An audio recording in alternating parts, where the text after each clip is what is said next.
Welcome to Algorithmic Arguments. I'm your host, the Orchestrator. Today, we're tackling a question that affects us all, yet sparks debate like few others. Is it time to abolish daylight saving time in the US? This seemingly simple practice has been in place for over a century, but its relevance and benefits are increasingly being called into question. Joining me to dissect this issue from various angles are our panelists. We have Abuela Maria Solis, whose insights on community building might reveal how DST impacts local connections. Dr. James Jimbo Hartley brings his expertise in emergency medicine, crucial for understanding the health implications of time changes. Gary Plotkin, with his experience in HOA feuds and petty bureaucracy, will likely shed light on the administrative aspects. And Mayor Dolores Dolly Hutchins joins us to offer a small-town governance perspective, essential for grasping how DST affects rural areas.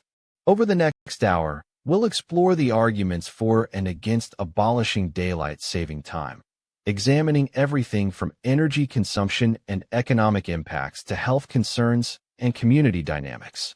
Let's dive in. Mijo, listen to your abuela. This daylight saving time business has been a headache for years. In my country, we didn't have this nonsense, and life was just fine. The idea is to save energy, pero ¿cuánto really gets saved? eBay heard it costs more in the long run with all the adjustments people make, health problems, accidents from tired drivers. My grandkids work on my card at different hours, and trust me, they struggle when those clocks change. It's like trying to flip a big ol' tortilla. It's messy. Why fix what ain't broke? Abolish already, Dios mío. Let's stick with one time, just like most of the world. I say let's keep things simple for our health, safety, and sanity. That's my 2 cents, mijo. Listen, mate, I've seen some pretty wild stuff in my years as an ER doc. But people voluntarily messing with their sleep schedules every year?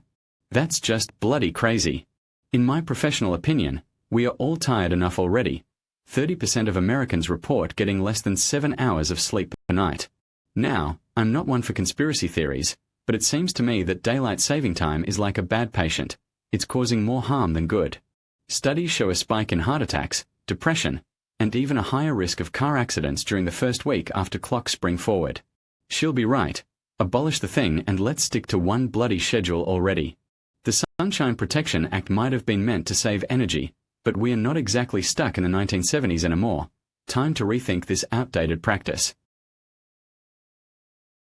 Dr. James Jimbo Hartley made a minor factual error. While it's true that the Sunshine Protection Act aimed to save energy, its implementation and effects are more nuanced. I'd like that noted for the record. I'm not here to debate the merits of standard time versus daylight saving time without a clear understanding of the procedural implications. As a matter of fact, let the record show that I've reviewed Robert's Rules of Order and believe we should first establish a quorum before voting on such a significant change. Procedurally speaking, it's essential we follow the proper channels to avoid any potential disputes down the line.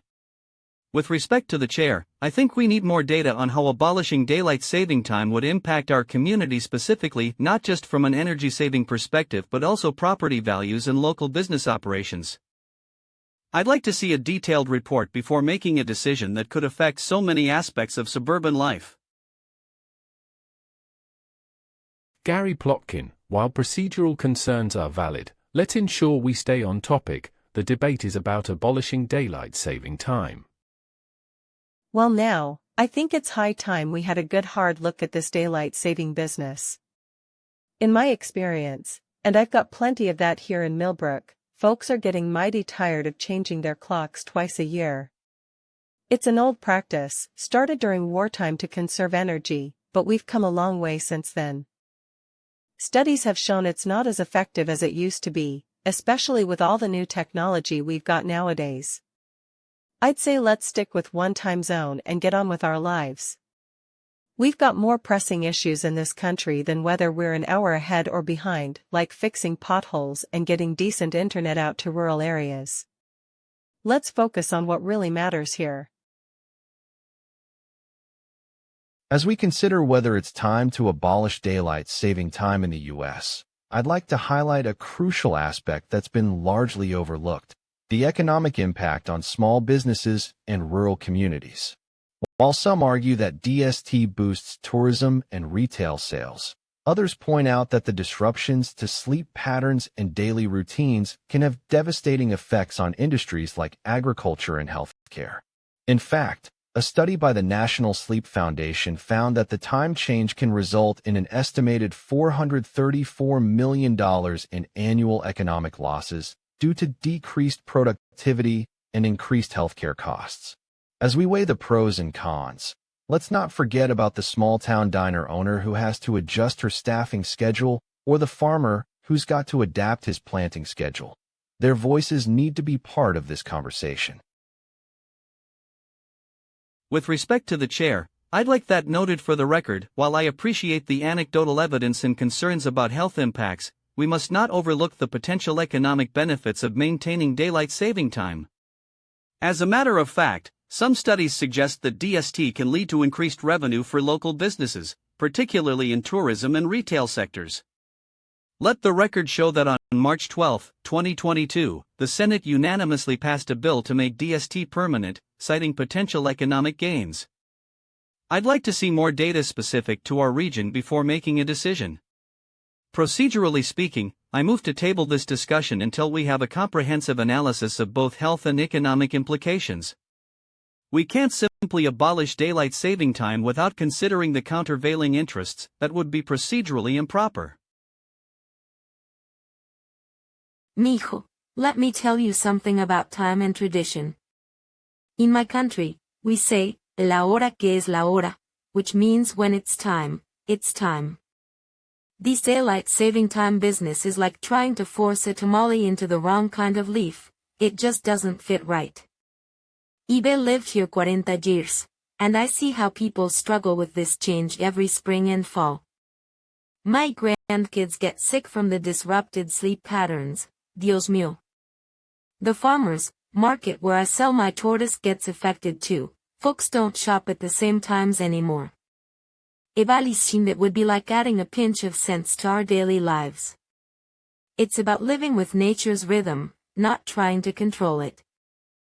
Let's stick to one time and make life easier for everyone, especially for us hardworking people who rise with the sun. Listen, mate, I've seen some pretty wild stuff in my years as an ER doc, but people voluntarily putting themselves under chronic sleep deprivation? That's just mental. I'm talking about the effects of daylight saving time here. Studies show it leads to a 24% increase in heart attacks, a 6% rise in fatal car crashes, and don't even get me started on the impact on our circadian rhythms. In my professional opinion, it's time to abolish this outdated practice. The US has considered it before. Hawaii and Arizona already opted out. It's not like we are some island nation that can't handle standard time zones.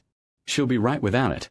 Less heart attacks, fewer road deaths, and we can all get a decent night's sleep. Let's kill the clock change, mate. Our bodies, and stats, will thank us. Let the record show that I've been following this discussion with great interest.